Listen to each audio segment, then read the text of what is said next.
আমাদের সিনিয়র একজন নেতার উপরে এই যে জঘন্য হামলা শহীদ মিনারের মতো পবিত্র জায়গায় এই সময় এটা কল্পনাও করা যায় না।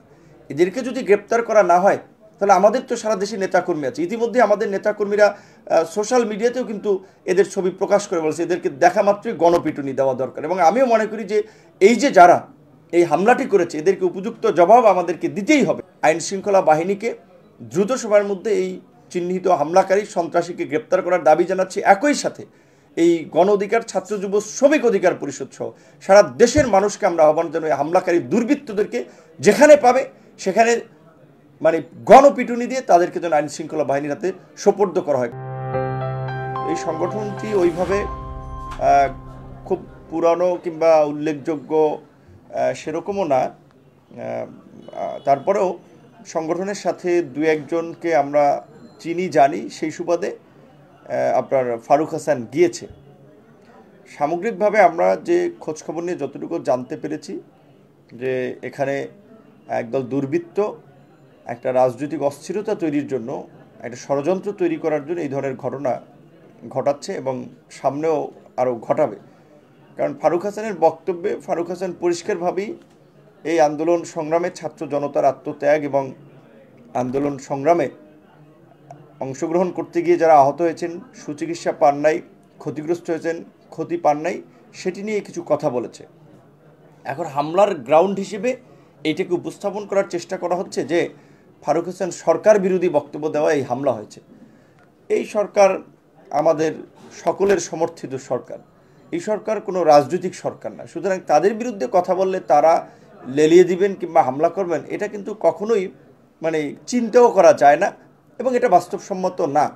তাহলে যারা হামলা করে সরকারের উপরে দায় চাপাতে চাচ্ছেন, এটা একটা দুর্বৃত্ত গোষ্ঠী সরকারের সাথে জনগণের এমনকি রাজনৈতিক দলের একটা গণ্ডগোল পাকানোর চেষ্টা করছেন। এবং যেটা পৃথিবীর বিভিন্ন দেশে গণ অভ্যুত্থান এবং বিপ্লবের পরে নানান ধরনের সুবিধাবাদী গোষ্ঠীর উত্থান এবং বিপ্লবে অংশগ্রহণকারী অংশীজনদের বিভাজনের কারণে কিন্তু নতুন নতুন সংকট তৈরি হয়েছে। এখন আমরা দেখতে পাচ্ছি এই গণ অভ্যুত্থান এবং বিপ্লবের নামে নতুন নতুন ব্যানার, যেটাকে বলে একটা নতুন নতুন দোকান, এদের অনেকের এই গণ অভ্যুত্থানে ন্যূনতম কোনো অংশগ্রহণ ছিল না।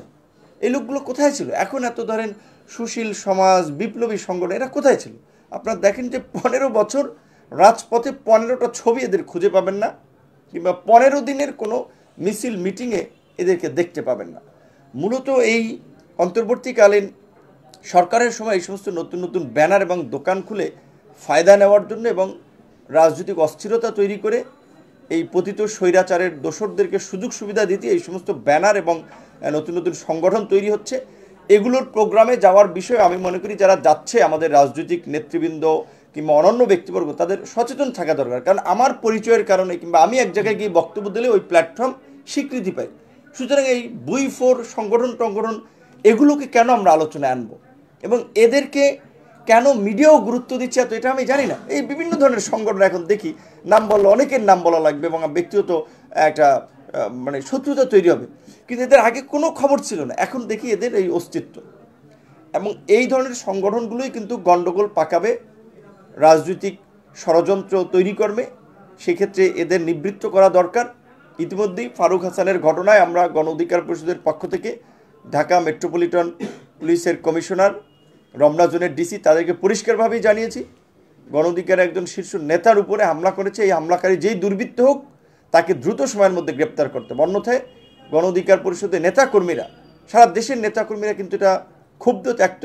তারা কিন্তু বড় পর্যায়ে কর্মসূচি নিলে সেটা সরকারের জন্য চাপ হবে, আইন শৃঙ্খলা বাহিনীর জন্য একটা চাপ হবে। এই মুহূর্তে আমরা সরকারকে কোনো চাপে ফেলতে চাই না, অসুবিধায় ফেলতে চাই না। এখন এই যে দেখেন গার্মেন্টস কর্মী, এই ব্যাটারি শ্রমিক, এই সংগঠন ওই সংগঠন বিভিন্ন ধরনের আন্দোলন এবং কর্মসূচির মধ্যে দিয়ে সরকার কিন্তু স্বাভাবিক কার্যক্রমটা করতে পারছে না। যেই কারণে আমরা সরকারকে সহযোগিতা করার জন্যই কিন্তু আমরা রাজনৈতিক কর্মসূচিও কমিয়ে দিয়েছি। সেখানে এই আমাদের সিনিয়র একজন নেতার উপরে এই যে জঘন্য হামলা শহীদ মিনারের মতো পবিত্র জায়গায় এই সময় এটা কল্পনাও করা যায় না। এদেরকে যদি গ্রেপ্তার করা না হয় তাহলে আমাদের তো সারা দেশে নেতাকর্মী আছে। ইতিমধ্যে আমাদের নেতাকর্মীরা সোশ্যাল মিডিয়াতেও কিন্তু এদের ছবি প্রকাশ করে বলছে এদেরকে দেখা মাত্রই গণপিটুনি দেওয়া দরকার। এবং আমিও মনে করি যে এই যে যারা এই হামলাটি করেছে এদেরকে উপযুক্ত জবাব আমাদেরকে দিতেই হবে, কারণ এই বিপ্লব এবং গণ অভ্যুত্থানে গণ অধিকার পরিষদ একটি অন্যতম অংশীদারের সংগঠন। 2018 সালে কোটা সংস্কার না হলে 24-এর কোটা সংস্কার আন্দোলন হতো না, আর 2024-এর কোটা সংস্কার আন্দোলন না হলে এই গণ অভ্যুত্থান হতো না।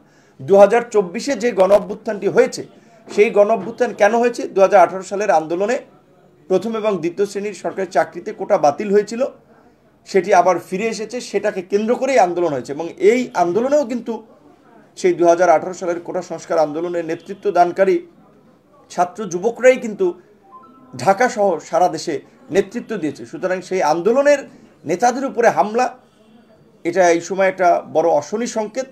সেজন্য আমরা আইন শৃঙ্খলা বাহিনীকে দ্রুত সময়ের মধ্যে এই চিহ্নিত হামলাকারী সন্ত্রাসীকে গ্রেপ্তার করার দাবি জানাচ্ছি। একই সাথে এই গণ অধিকার, ছাত্র যুব শ্রমিক অধিকার পরিষদ সহ সারা দেশের মানুষকে আমরা আহ্বান জানাই, হামলাকারী দুর্বৃত্তদেরকে যেখানে পাবে সেখানে মানে গণপিটুনি দিয়ে তাদেরকে যেন আইন শৃঙ্খলা বাহিনীর হাতে সোপর্দ করা হয়, কারণ এরা জাতীয় ঐক্য ও সংহতি বিনষ্টকারী দুর্বৃত্ত। এদের পেছনে আমার মনে হয় দেশি বিদেশি ষড়যন্ত্র থাকতে পারে, যে সরকার, রাজনৈতিক দল, বিভিন্ন সংগঠনকে মুখোমুখি দাঁড় করিয়ে দেওয়া এবং এই বয়ানটাকে উপস্থাপন করা যে দেখো সরকারের বিরুদ্ধে সমালোচনার কারণে এদের উপরে হামলা হয়েছে। এবং সবচেয়ে আরও একটা জঘন্য ঘটনা ঘটেছে, এই সংগঠনের শীর্ষ নেতারা যখন ফারুক হাসানের উপরে হামলা হয়েছে তখন তারা ফারুককে বলেছে যে ছাত্রদলের নেতাকর্মীরা হামলা করেছে, মানে ছাত্রদলকেও এখানে বিলেন বানানোর চেষ্টা করা হয়েছে বা তাদেরকেও মানে একটা ষড়যন্ত্রের মধ্যে ফেলে দেওয়ার চেষ্টা করা হয়েছে যে দেখো ছাত্রদল এখন অসহিষ্ণু হচ্ছে, ছাত্রদল তাদের উপরে হামলা করেছে।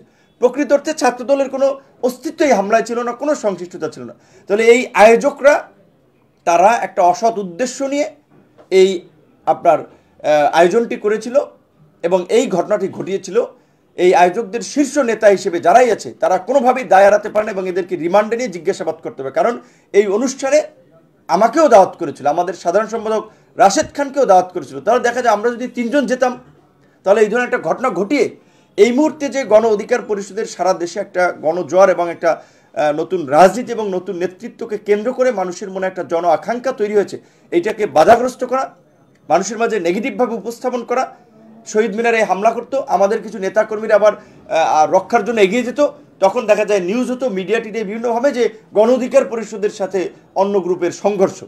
তো সেই ক্ষেত্রে এটি আমরা খুবই গুরুত্ব সহকারে নিয়েছি এবং ঘটনাটির পেছনে কী আছে, এর সাথে কারা জড়িত, এটি আমাদেরকে খতিয়ে দেখতে হবে এবং অবশ্যই এই সংগঠনের সাথে জড়িত শীর্ষ নেতৃবৃন্দ থেকে শুরু করে হামলাকারী প্রত্যেককে গ্রেপ্তার করতে হবে এবং আমরা এই বিষয়টি গুরুত্ব দিয়ে দেখছি এবং পরবর্তীতে আমাদের কি করণীয় সেই বিষয়ে আমরা ব্যবস্থা নেব।